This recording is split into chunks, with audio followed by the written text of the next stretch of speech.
Hi, I'm Gabriella Wiggins, and today I will be talking to my family about deaf culture and communication. Deaf people are better at communication than hearing people are. After doing research on the deaf community, it's easy to see that deaf people communicate in ways that hearing people know nothing about. A deaf person's communication style makes them better at it without ever using sound because of their adept way of applying their customs to communication. Today I will share with you some cultural insights that will help you understand why hearing people may want to learn some things about communication from the deaf.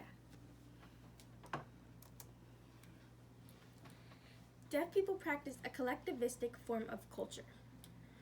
According to the textbook Understanding Human Communication, collectivistic culture is one in which members focus on the welfare of the group as a whole rather than a concern by individuals for their own success. Deafness is a bond that transcends national boundaries, race, gender, and creed. Although the dominant culture of the United States follows an individualist viewpoint, deaf culture is characterized by being an interconnected group that, according to the Western Interpreting Network website, enjoy being in company of other deaf people and actively seek ways to do this.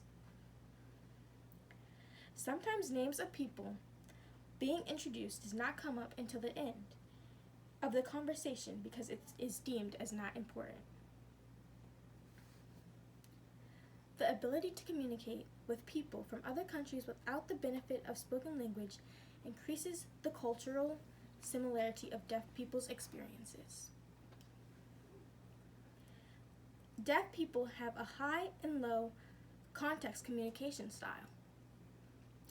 A low context culture is one that uses language primarily to express thoughts, feelings, and ideas as directly as possible, while a high context relies heavily on subtle, often nonverbal cues to communicate.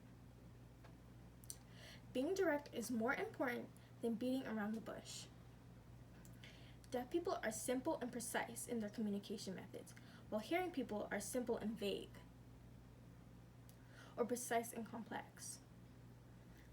According to the book Deaf Culture, Exploring Deaf Communities in the United States, the language of deaf people is not spoken. However, it uses enhanced and prolonged eye contact and uses a visual language is high context.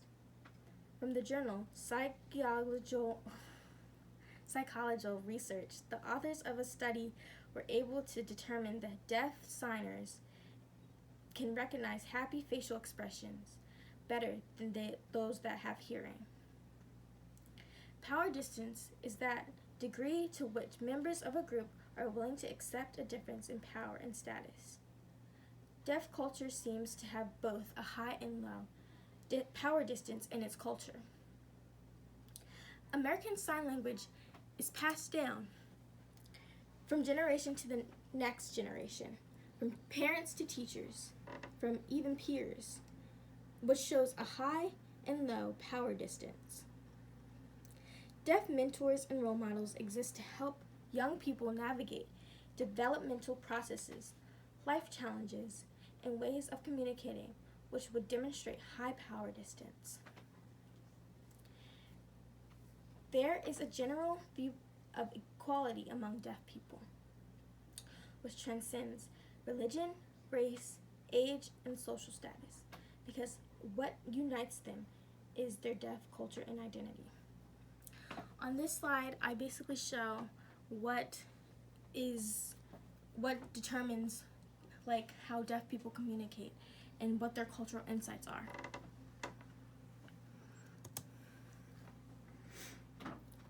Deaf cultures, like all other cultures, struggle with inclusion, including those people that were deemed different than mainstream. In the book I Can Hear You Whisper, as intimate journey through the science of sound and language, written by Lydia Denworth, those people who have cochlear implants are often seen as trying to fix a problem that does not exist. or because being deaf is not a disability to them. In conclusion, hearing people can actually take clues from the deaf people. If we take these clues and use it in our everyday life, we might not be as vague as we are now, and we could be more precise and detailed. Thank you so much for your time.